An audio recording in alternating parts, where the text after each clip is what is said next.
दोस्तों, कुवैत के अमीर शेख नवाफ अल अहमद अल सबा का शनिवार को 86 साल की उम्र में निधन हो गया।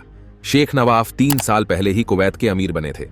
अब युवराज शेख मेशाल अल अहमद अल सबा 83 वर्षीय कुवैत के अगले अमीर होंगे।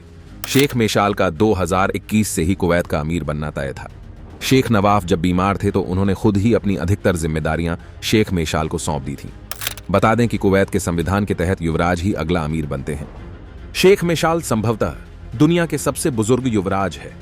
सत्ता संभालने के बाद शेख मेशाल की सबसे बड़ी चुनौती सरकार और संसद के बीच के संबंधों का प्रबंधन करना होगा।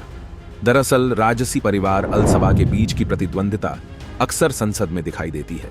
बता दें कि कुवैत में जनता द्वारा चुनी हुई सरकार भी काम करती है और अक्सर राजशाही और लोकतंत्र के बीच खींचतान देखी जाती है।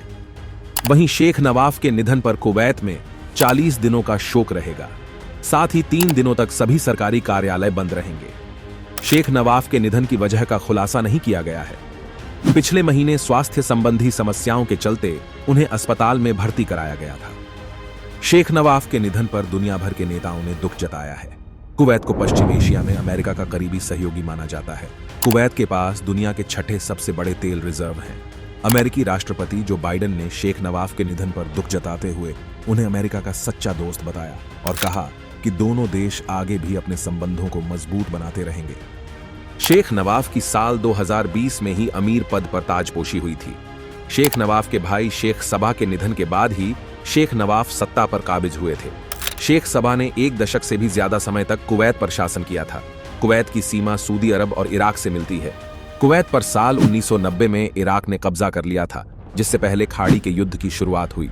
साल 1991 में अमेरिका और अन्य सहयोगी देशों ने इराक को जंग में हराकर कुवैत को आजाद कराया।